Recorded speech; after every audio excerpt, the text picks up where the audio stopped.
Salud y paz en Cristo Jesús. Estoy por aquí compartiendo de lo que yo puedo darles a través de estos medios. El conocimiento de la palabra de Dios que a mí se me ha dado para ser compartida con ustedes. Llegó la temporada en que ya está terminando el año 2023 y se avecina un próximo año. Muchas personas tienen por tradición, parece que hay como una especie de reloj, cronómetro mental atado al tiempo de los hombres, que escogen esta temporada para hacer una especie de corte de cuenta y revisar, repito, lo que pasó en el año anterior y fijarse nuevas metas. Bueno, he aprendido en mi relación con Dios que las decisiones trascendentales de nuestras vidas, importantes, pueden tomarse en cualquier momento del año, no solamente en esta época.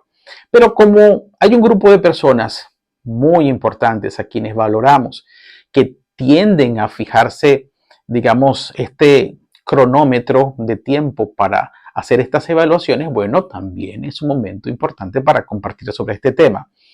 A veces en nuestro corazón ocurre que nos hacemos la pregunta, ¿por qué en nosotros no han ocurrido ciertas transformaciones en el hombre interior que se traduzcan en nuestro comportamiento externo que no han ocurrido? ¿Por qué aún no hemos alcanzado ciertas metas a pesar de que nos las hemos propuesto muchas veces? A veces las abandonamos, otras veces nos esforzamos pero no alcanzamos el fin que perseguimos. Entonces, en este orden, quiero entrar a la revisión de una de las razones por las cuales esto no ocurre, y es en lo atinente al pecado. Muchísimas personas hemos hecho una habitación sobre, por ejemplo, el miedo o el temor. Y por ese miedo que sentimos, tomamos decisiones inadecuadas, o a veces inclusive ni siquiera tomamos decisiones para no responsabilizarnos de las consecuencias de ella, porque el miedo es lo que reina en nuestra vida. Muchas personas también caminan en la duda o en la inseguridad. Tienen dudas para todos, porque ellos piensan que, bueno, el único que puede producir esas decisiones es él mismo, es decir, yo mismo.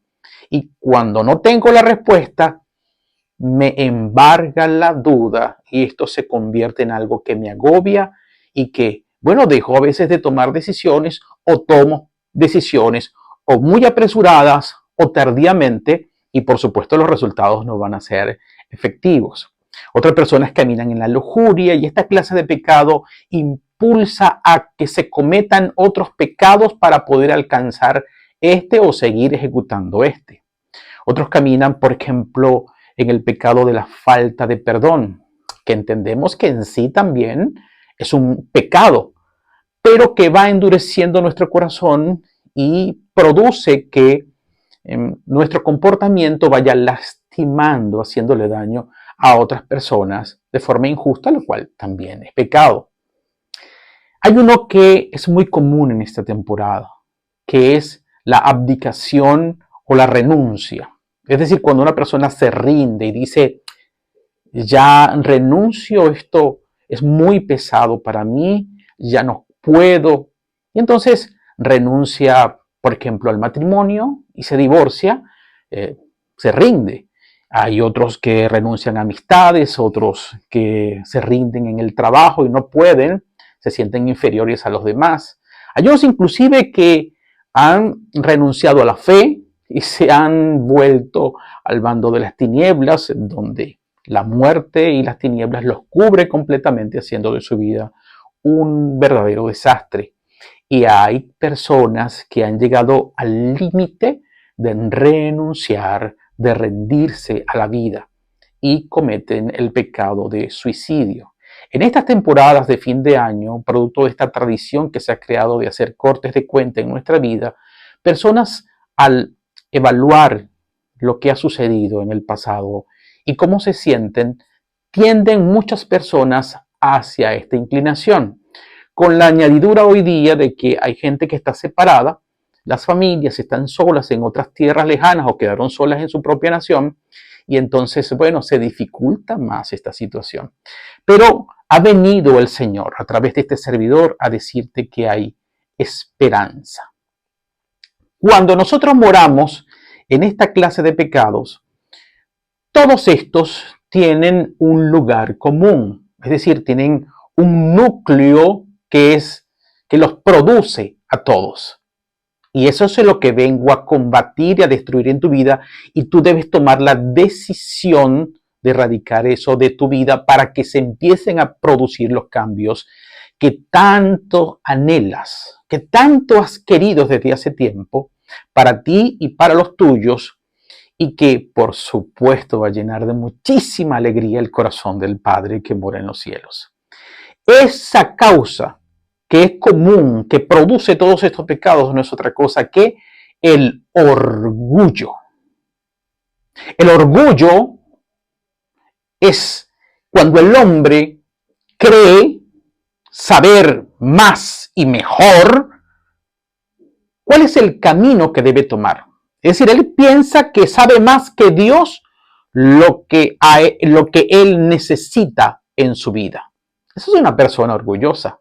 Y por eso escoge el camino que termina llevándolo al miedo, viviendo en miedo, o el camino que lo conduce a la duda, otro que lo conduce a la lujuria. ¿Por qué?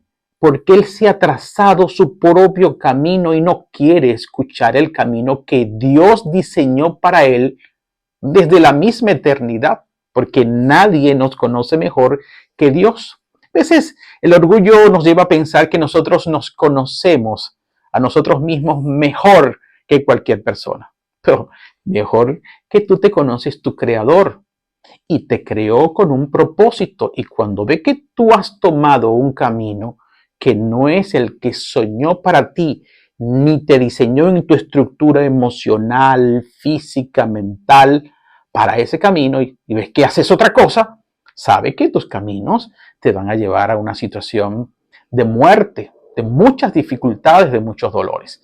La palabra de Dios habla de esto. En el capítulo 14, verso 12, mal no recuerdo, del libro de Proverbios habla que al hombre le parece que sus caminos son rectos o son derechos, pero Dios sabe que son caminos de muerte.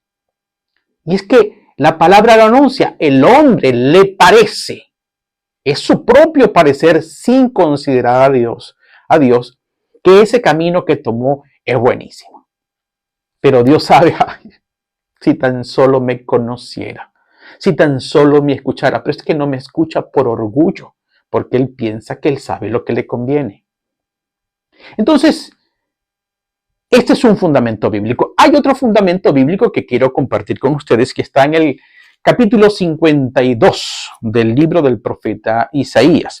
Y dice en el verso 3, porque así dice Jehová, sigue hablando Jehová, porque así dice Jehová, de balde fuisteis vendidos, por tanto, sin dinero seréis rescatados. ¿Qué nos anuncia la palabra de Dios cuando dice, de balde fuisteis vendido? No es que otra persona nos vendió, sino que nosotros mismos, por orgullo, al tomar un camino por nuestra propia opinión, sin considerar a Dios, sin escuchar ni seguir los caminos de Dios, nosotros mismos nos vendimos a la perdición o a la destrucción. Y cuando dice de balde, es para nada. Porque, por ejemplo, si yo en mi orgullo decido, a mí lo que me hace falta para ser feliz es ser rico, perseguir las riquezas, el dinero. Y entonces emprendo mi camino por ese derrotero y durante años engaño, soy engañado, soy traspasado de muchos dolores, cometo irregularidades para alcanzar el dinero, mi salud se va quedando en el camino al no cuidarme, mis emociones ni mi alimentación, las preocupaciones que vienen, el estrés. Y cuando he avanzado mucho tiempo, resulta que el resultado que yo esperaba alcanzar después de tanto esfuerzo no resultó para nada porque Ahora resulta que todos me quieren quitar el dinero. Los hijos se pelean por eso. Mi salud se perdió. Yo pensaba que iba a ser feliz. ¿Y por qué me siento tan insatisfecho todavía? Trabajó de balde. Para nada. ¿Por qué? Porque ese no es el camino que Dios tiene destinado para él. Y lo llevó a cometer pecados y hacerlo morar en situaciones difíciles. Y cuando estamos en esto, en nosotros no se producen los cambios que desde el anhelo de nuestro corazón, del espíritu que fue formado por Dios, sabemos que hay algo que nos hace falta. También quiero decirles que Dios tiene salida para esto. En el mismo capítulo 52, miren cómo Dios nos empieza a ofrecer la salida. Y es lo que ahora estoy diciéndote que empieces a considerar para este año nuevo que inicia. Pero puedes iniciar desde hoy mismo. Dice la palabra de Dios: despierta, despierta, vístete de poder, oh Sión, vístete tu ropa hermosa, oh Jerusalén, ciudad santa, porque nunca más vendrá a ti incircunciso ni inmundo. Dios no quiere verte a ti vestido de ropas de pecados, de forma inmunda, viviendo como un incircunciso que no conoce a Dios. Te dice: levántate, te llamo a una vida mejor para la cual yo te he creado. Ponte, vístete de poder, porque conmigo vas a tener poder y vas a lucir hermoso, hermosa. Esa hermosura y ese poder te lo puedo dar solo yo, pero despierta. Vamos, arrepiéntete. Mira lo que dice más adelante en el verso 2. Sacúdete del polvo. Levántate y siéntate, Jerusalén. Suelta las ataduras de tu cuello, cautiva hija de Sión. Sacúdete el polvo, sacúdete el pecado. Di dentro de ti, toma la decisión. ¿Pero qué estoy haciendo yo con esto, con esta clase de vida? ¿Por qué no he podido vencer estas limitaciones? No quiero más esta vida. Renuncio al orgullo de vivir a mi propia manera. No quiero más esto. Y así está espiritualmente cautivo, con ataduras en el cuello, que son los pecados que los mantienen atrapados. Pero Dios te dice: estás tendido en el polvo, pero ahora siéntate. Así se inicia, tomando una decisión. Ya no quiero más estar en el polvo, porque el polvo es para la serpiente. Morderás el polvo, así le dijo a Satanás. Y esa no es tu condición, de que estés mordiendo el polvo. Así que siéntate, sacúdete del pecado. Ya no quiero más esto. Y empieza a quitarte el pecado. Es una decisión. Levántate luego. Y empieza a vestirte de la dignidad que Dios te está llamando. En el capítulo 64, como parte del proceso de salir del camino que nos tiene atados y que evita que se produzcan las transformaciones o alcancemos las metas que Dios propone, en el capítulo 60, del libro de Isaías, dice esta expresión también: levántate. Dios te está hablando. Estás dormido, estás caído. Levántate. Es una decisión de poder que está en tus manos. Dios te hace la invitación. Te dice: el rescate de tu vida lo tengo soy yo. Como dice en el verso 3 que le leí: pero gratuitamente Dios te rescatará. No es que te levantes para que tomes otro camino que tú mismo diseñaste para tu vida. No, el rescate te lo va a dar. Es Dios, soy yo, dice Dios, quien te rescata. Tú no te puedes rescatar a ti mismo. No puedes. Es una trampa todo aquel que dice: voy a intentar otra cosa. Yo sí puedo. Yo lo que tengo es que trabajar un poco más. Yo creo que si me voy por este camino, yo creo que ahí sí me va a ir bien. Y volverá a tropezar y caerá de balde. El rescate viene de Dios. Y mira cómo Dios te ha dicho: levántate, sacúdete el polvo, decide ya no pecar más, decide regresar a mí, déjate humildemente, aparta el orgullo y humildemente, humíllate a ti mismo. Humillarse no es una condición de vejación. Humillarse es decir, voy a dejar de tener el control de mi vida, porque en realidad yo creo saber a dónde voy, pero en realidad yo no sé a dónde voy. Yo estoy ensayando. Y voy a ser manso y humilde y dejarme guiar por Dios. Esto es dejarte rescatar por Dios. Y Dios te dice en el 60, levántate, resplandece. ¿Por qué? Porque ha venido tu luz. Yo no sé si tú sabes que la luz ha venido al mundo y se llama Jesucristo. Así que aprovecha que la luz ya vino y la luz te está buscando. Recíbela sencillamente. Deja que esa luz guíe tu vida para que resplandezcas. Muchos cristianos, quiero decirle, han morado durante tantos años en una situación de monotonía, de fastidio espiritual, porque ellos no ven cambios en su vida. Siguen cometiendo los mismos errores, siguen atrapados en los mismos vicios, porque producto de una mala enseñanza, de una teología corrompida, les hace ver que la salvación es un fin en sí mismo. Es decir, bueno, yo vine, confesé a Jesús, y me arrepentí de mis pecados, y aquí estoy esperando y sigo viviendo de la misma manera. Porque es que la salvación no es un fin, la salvación es apenas la entrada a un reino donde después hay un proceso de gestación, de santidad unido a Cristo y en el recibimiento del Espíritu Santo para producir transformaciones genuinas que estás demandando. Pero si te quedaste bajo el convencimiento de que ya eres salvo y ese era todo lo que tenías que buscar, pues déjame decirte que nunca vas a llegar a conocer a Dios ni experimentar las riquezas en gloria que Dios tiene preparada para ti. Levántate y resplandece, dice el 60, porque ha venido tu luz y la gloria de Jehová ha nacido sobre ti. Porque he aquí que tinieblas cubrirán la tierra. No importa lo que suceda a tu alrededor, no importa la guerra por allá, los conflictos, las muertes, el problema de la economía.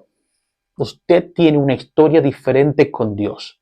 Claro que nos importa y nos gustaría que eso no ocurriera, y en la medida en que nosotros podamos intervenir para que eso cese o no ocurra, lo haremos. Pero tu historia con Dios no depende de nada de las tinieblas que han cubierto a la tierra. Porque Dios te está llamando, resplandece en medio de las tinieblas. Nada podrá apagar tu luz. Eso es que te está diciendo el Señor cuando te levantes y resplandezcas en el poder de sus fuerzas. Esto te estoy deseando para ti este año que viene. Y a partir de allí, todos los demás cambios que desde esta fuente de poder y resplandor van a ocurrir en tu vida. Porque he aquí que tinieblas cubrirán la tierra y oscuridad las naciones, mas sobre ti amanecerá Jehová y sobre ti será vista su gloria. Tú marcarás la diferencia en tu generación. Nada podrá evitar que Dios amanezca en ti cada día, renovándote y trayendo una nueva historia de victoria y de vencimiento a pesar de las adversidades. Mira esto, y andarán las naciones a tu luz y los reyes al resplandor de tu nacimiento.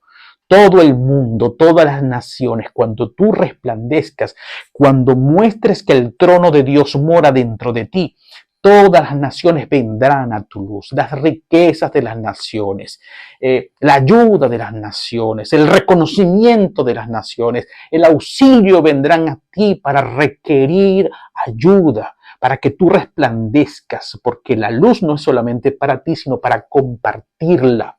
Y con quien tú compartas, ellos te agradecerán y las riquezas de las naciones vendrán. Es una forma sencilla de decirlo, aunque esto es más complejo que eso. Si vamos a la primera carta a los Corintios, y ya estoy terminando con esto. En la primera carta a los Corintios, para tocar no solamente el Antiguo Testamento, sino el Nuevo Testamento, nos encontramos con que en el capítulo 2 de esta primera carta de los Corintios, en el verso 9 dice: Antes bien, como está escrito en el libro de Isaías, cosas que ojo no vio, ni oído oyó, ni han subido en corazón de hombre, son las cosas que Dios ha preparado para los que le aman. Tú no tienes cambio en tu vida. Vives en la monotonía. ¿Te parece que como cristiano, bueno, yo esperaba que esto fuera totalmente diferente? ¿Por qué yo escucho a otras personas que pueden ver cosas sobrenaturales, hay otras que entienden la palabra con tanta facilidad y a mí me cuesta tanto? ¿Por qué otros reciben tantas bendiciones múltiples? Y yo soy testigo de eso, pero esto no me ocurre a mí. ¿Será que es que Dios no me quiere? Es porque el pecado del orgullo está produciendo en ti que alguna área o varias áreas de tu vida no la estés rindiendo a Dios. Pero quiero decirte que no te canses de esperar en el Señor. Y a los que todavía no conocen a Dios, a los que todavía no han creído, les digo, y que les parece que ya la vida es fastidiosa, que no hay más, que otras personas son mejores que ustedes, que la familia parece que no se recompone, que situaciones muy difíciles nunca se van a acabar, no.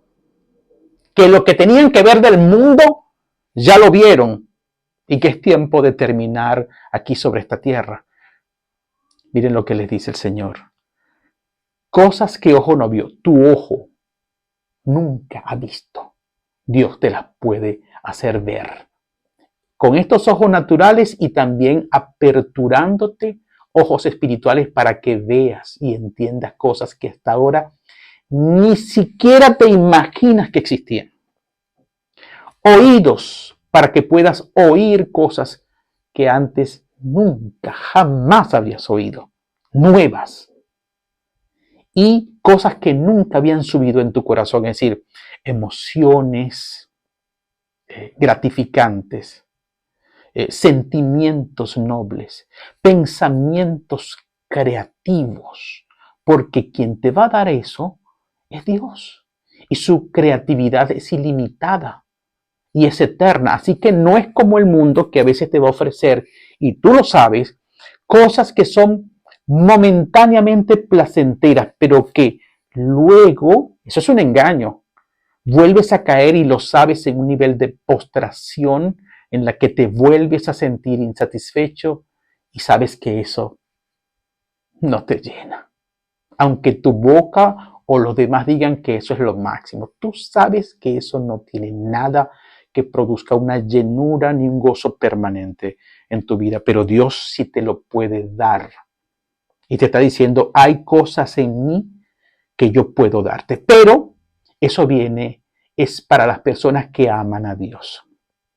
¿Y quiénes aman a Dios? Son las personas que tienen a Cristo en su vida como su Señor y Salvador y ponen por obra sus palabras. Es decir, se han unido a Cristo y se han determinado con aquella decisión que les dije que al inicio de esta disertación, levantarse del polvo, apartarse del camino de las tinieblas, del pecado, del orgullo, para venir a Él.